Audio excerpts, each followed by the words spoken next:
The napkin was still warm when I picked it up.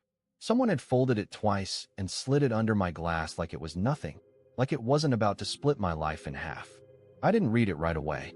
I just stared at the condensation on my drink, watched it drip onto the tablecloth, and told myself I was being dramatic again. That's what I always do. I minimize. I doubt myself. I swallow things that feel too sharp to go down. When I finally unfolded the napkin, there were only 5 words written in neat, confident handwriting. Check the service hallway. Now. My heart started doing that stupid flutter thing, the one that makes me feel weak and embarrassed at the same time. I actually looked around to see who might have sent it. No one was looking at me. No one ever looks at me. I'm invisible in rooms like this. Too quiet, too careful, too easy to overlook. The party was loud. Not fun loud, just expensive loud. Glass clinking, forced laughter, music that existed only to fill silence. I hadn't wanted to come. I never want to come. But she insisted. Said it would look bad if she showed up alone again. That word, again, had stuck with me all night. I stood up slowly, smoothing my jacket like I belonged there, and followed the discreet exit sign toward the back of the venue. Each step felt heavier than the last. I kept telling myself this was nothing. A prank. A misunderstanding. My brain is very good at lying to protect my feelings. The service hallway smelled like cleaning chemicals and old carpet. Dim lights. No music. Just muffled noise from the party bleeding through the walls. I took a few steps forward, and then I heard her voice. Not loud. Not panicked. Intimate. I stopped. I didn't mean to eavesdrop. I swear I didn't. But my body locked up before my brain could catch up. I knew that voice better than my own thoughts. I'd heard it half asleep at 2 a.m., complaining about nothing. I'd heard it whisper apologies that never really fixed anything. I'd heard it say, "I love you," like a habit.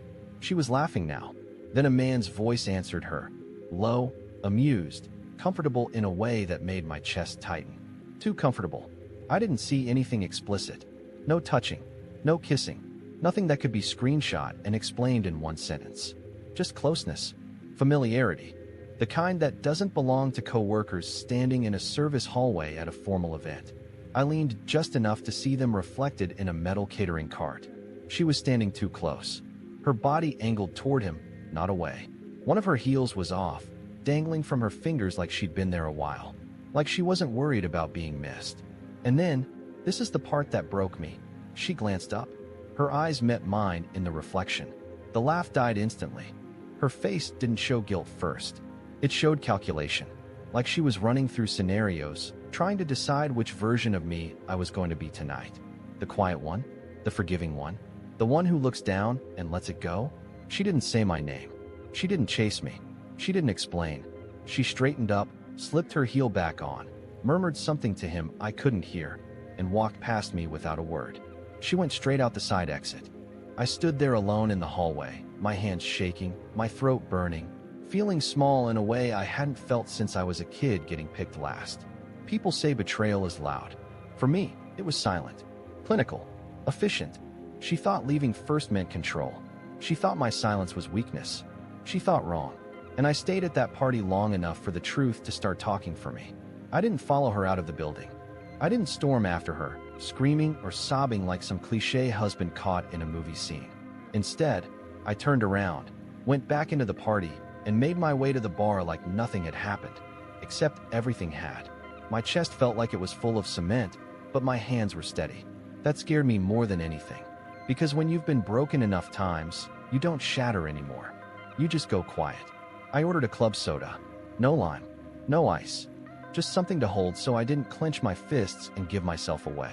While the bartender turned his back to grab a glass, I pulled out my phone. Not to text her. Not to ask questions. I didn't want answers. I wanted proof. I opened the Find My app. It was something we'd set up years ago for emergencies.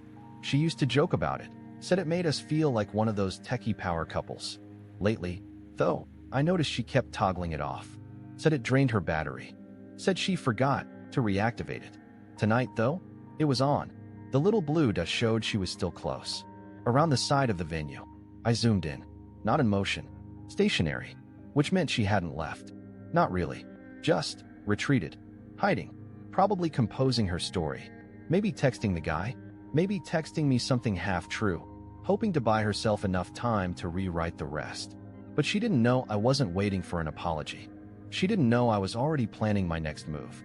While sipping my soda, I looked around the room.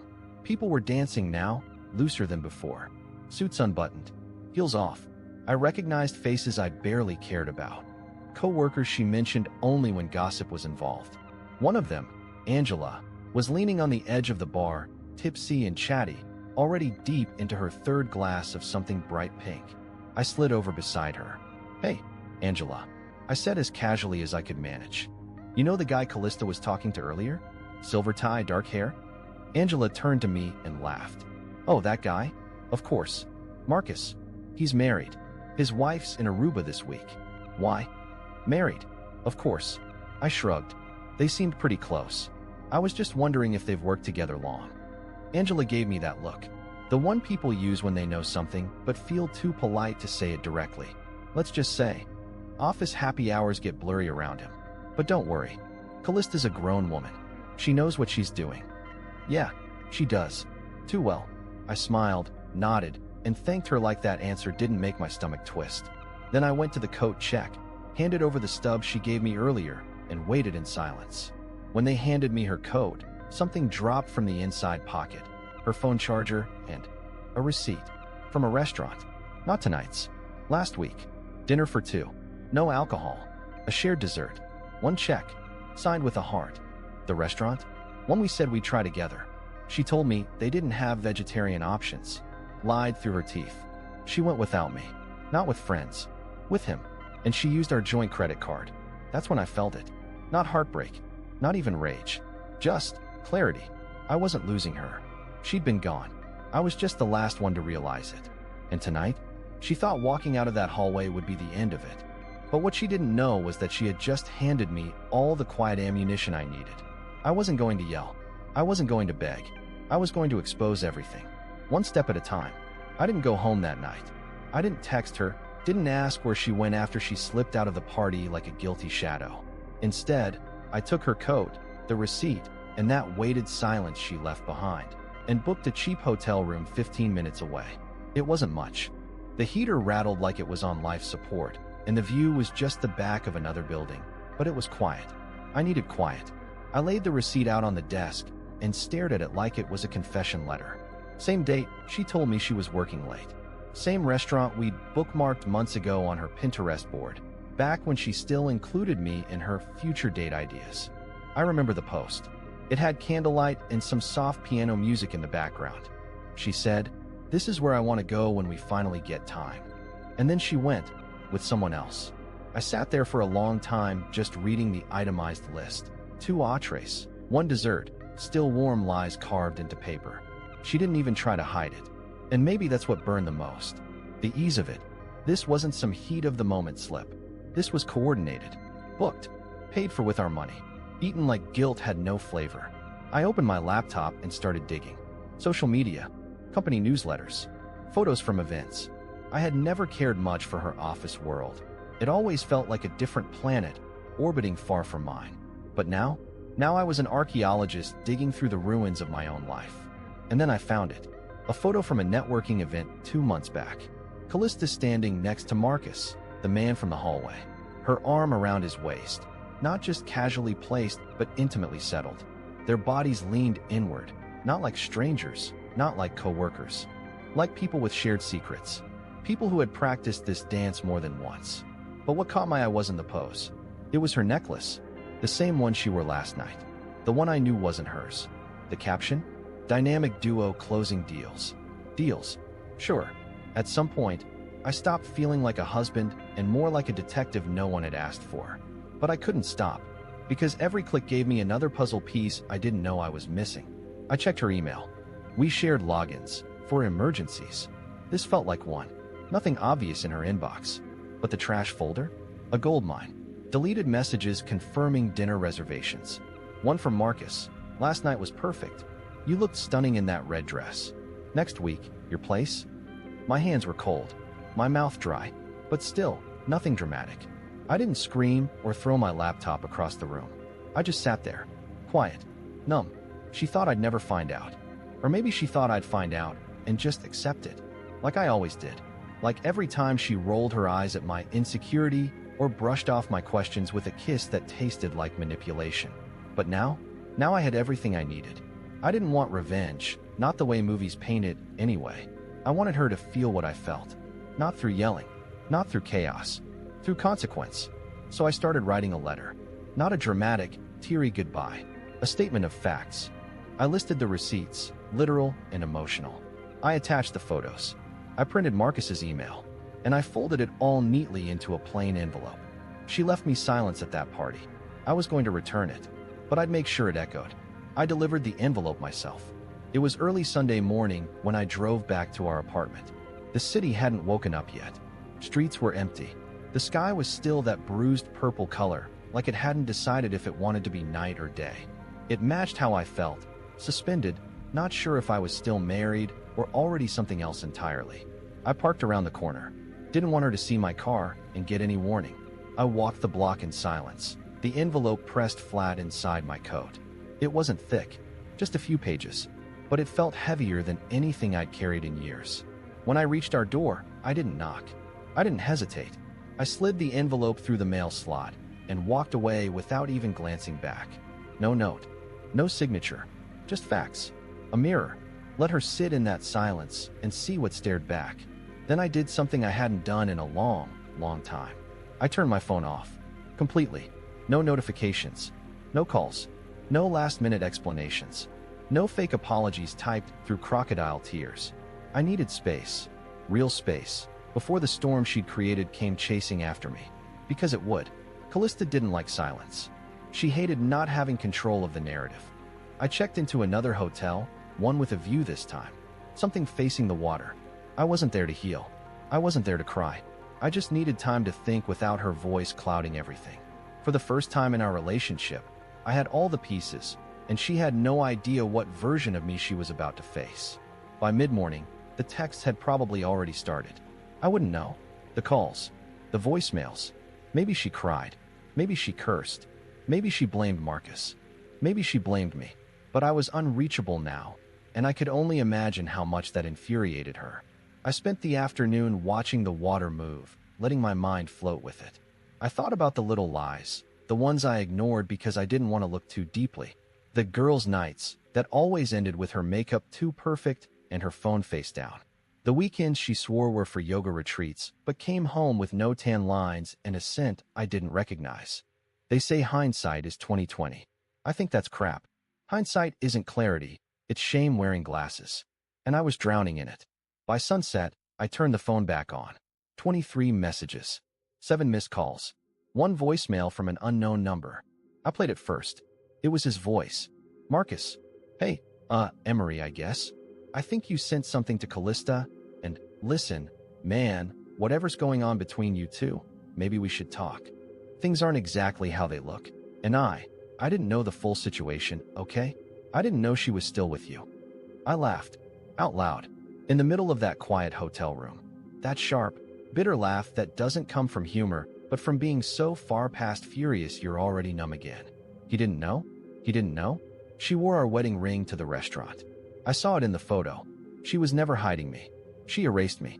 I scrolled through her texts next. The first few were what I expected. Where did you go? We need to talk. This isn't what it looks like. Then they shifted. Please don't ruin everything. It was a mistake. Don't you dare embarrass me like this at work. There it was. The real Callista. Not the wounded partner begging for forgiveness, but the woman afraid of consequences. Afraid the illusion she built so carefully was cracking in front of people who mattered to her. But guess what? I still hadn't said a word. And the silence? It was just beginning. Monday morning, I showed up at her office. Not to make a scene. Not to shout or break things, or give the kind of performance she could twist into "See, he's crazy." No, I wore my calmest face, my softest voice, and a jacket I hadn't put on in over a year. One she always said made me look too serious. That's exactly the point. The receptionist recognized me. She gave me that tight, awkward smile that people reserve for men who are about to find out something they already know. I asked if Callista was in. The receptionist hesitated, eyes flicking toward the hallway behind her. Then she said, "She just stepped out for a meeting, but if it's urgent." "It's fine," I said, smiling. "I'll wait." She offered me a seat. I didn't take it. I stood in the lobby like I was rooted to the floor. My fingers were locked behind my back like a soldier on silent guard. I didn't need long. I just needed the right moment. 15 minutes later, Callista walked through the main doors. She didn't see me at first, her head down, tapping something furiously on her phone, her hair pulled up in that tight bun she wore when she wanted to look like she had everything together. She looked up and froze mid-step. Her eyes widened, then narrowed, that flash of panic quickly masked by practiced calm. "Emery," she said, like my name was something she had to remember. "What are you doing here?" I didn't answer immediately. I waited. I wanted every single person at that front desk, every coworker walking past, to feel that tension in the air. "I just wanted to thank you," I finally said, voice low but steady. She blinked. "For what?" "For setting me free." That's when her mask cracked, just for a second. She opened her mouth to respond, but I cut her off. "I left a few things in the apartment. I'll be by tonight to collect them. You won't see me again after that." "Emery, please," she whispered, suddenly moving in closer, her voice frantic but quiet enough not to draw attention. "Don't do this here." "No," I said. "You already did." Her hand reached for my wrist, but I pulled back.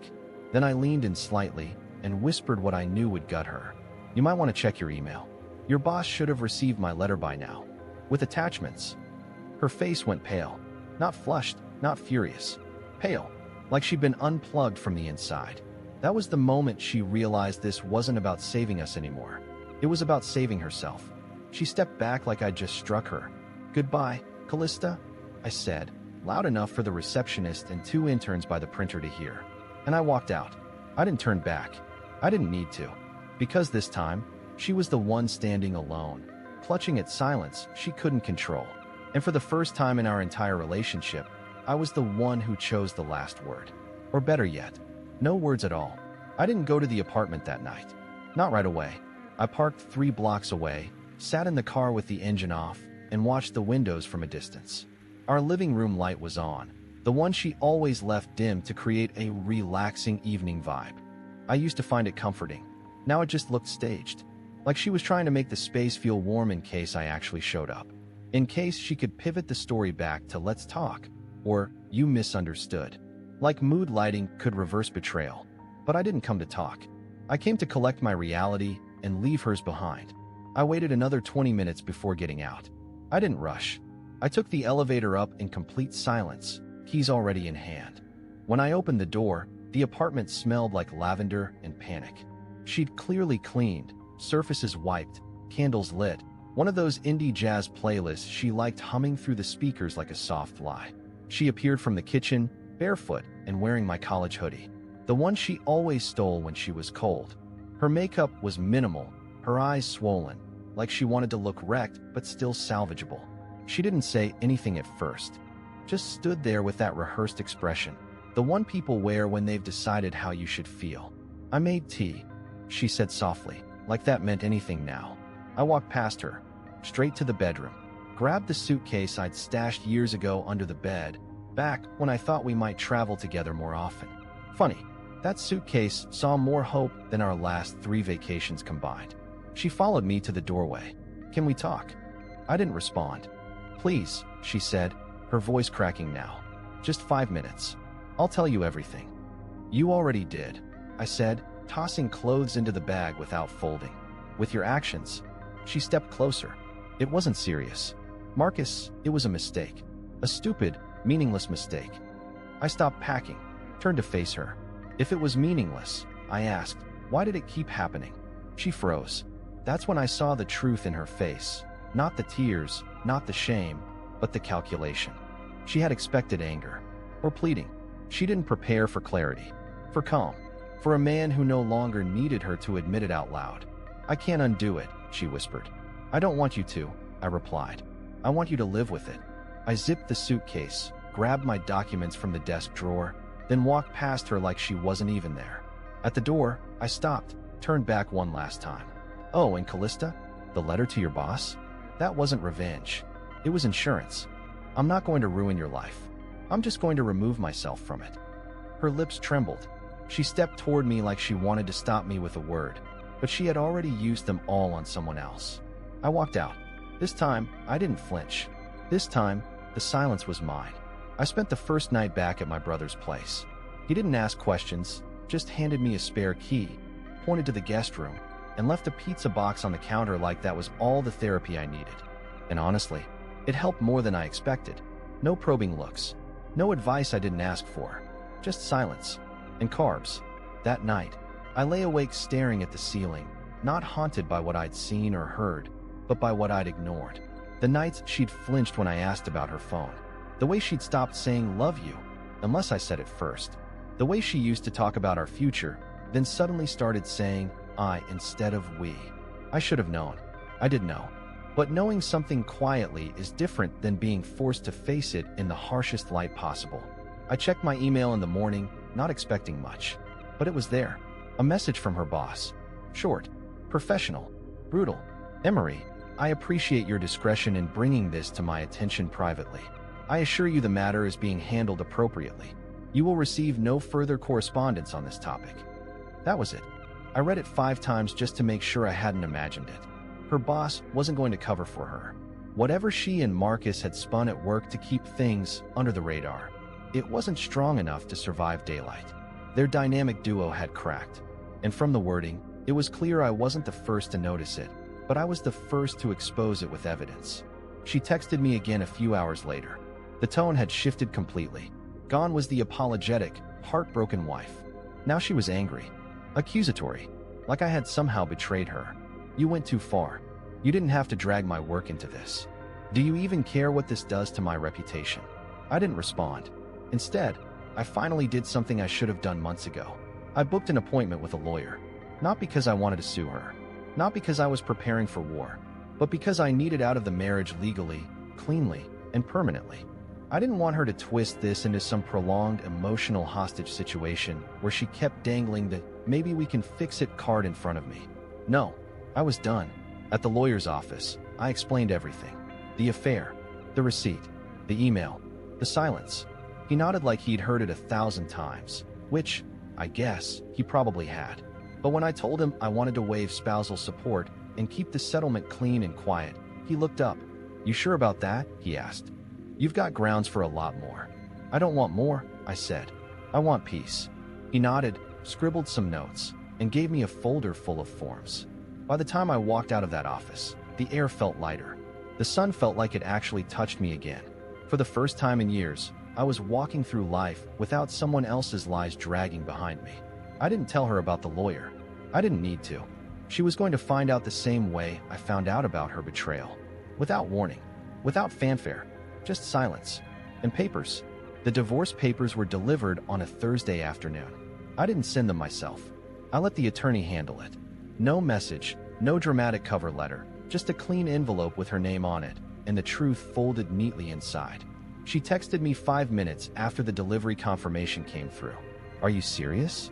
You're really doing this? After everything we've been through? But there was no we anymore. Not after what she chose. Not after the months, years, of erosion she swore was just stress, or me overthinking. I didn't reply. I had nothing left to give her. My silence wasn't petty, it was peace. And I wasn't letting her take it from me again. 3 weeks later, I moved out of state. It wasn't dramatic. I didn't post some starting over status or throw a party. I just packed my few boxes, loaded up my car, and drove until the skyline behind me faded into memory. I found a small town near the coast, quiet, affordable, with a view of the ocean from my apartment window. It wasn't fancy, but it felt like mine. Every corner, every breeze, every inch of space unmarred by lies. I got a job working for a nonprofit, something simple, meaningful. I didn't tell anyone about Callista. I didn't bring her name with me. I was just Emery. No backstory, no drama, no label that said cheated on husband. Just me. And then one morning, something strange happened. I laughed. Not a bitter, sarcastic huff. A real laugh. The kind I hadn't heard come out of my mouth in so long I barely recognized it. It happened while talking to a woman at the farmer's market. Her name was Nora. She sold handmade jam and wore overalls like it was still 1997. We joked about how bad I was at picking ripe peaches. She teased me. I smiled. And for the first time in forever, I meant it. It didn't feel like rebound hope or a desperate search for comfort. It felt light. Like maybe not everyone in the world spoke in half-truths and carefully constructed manipulation. Nora didn't know anything about my past. She didn't need to. She just knew how to ask questions that made me want to answer honestly. She laughed with her whole chest. She didn't check her phone mid-conversation. She listened. Weeks passed, then months. We had coffee, then dinners. She met my brother, who whispered to me after, "Don't screw this up." I told him, I don't plan to, because I'd learned what to protect. I'd learned how to notice the signs. But more than that, I learned how not to disappear into someone else's life again. One day, Nora asked me, "Do you ever miss her?" I shook my head. "Not her," I said. "Just who I thought she was." And that was the truth. Callista texted me once more, months after the divorce was final.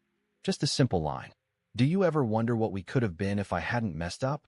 I stared at the screen, smiled faintly, and deleted the message without replying. Because I didn't wonder. I already knew.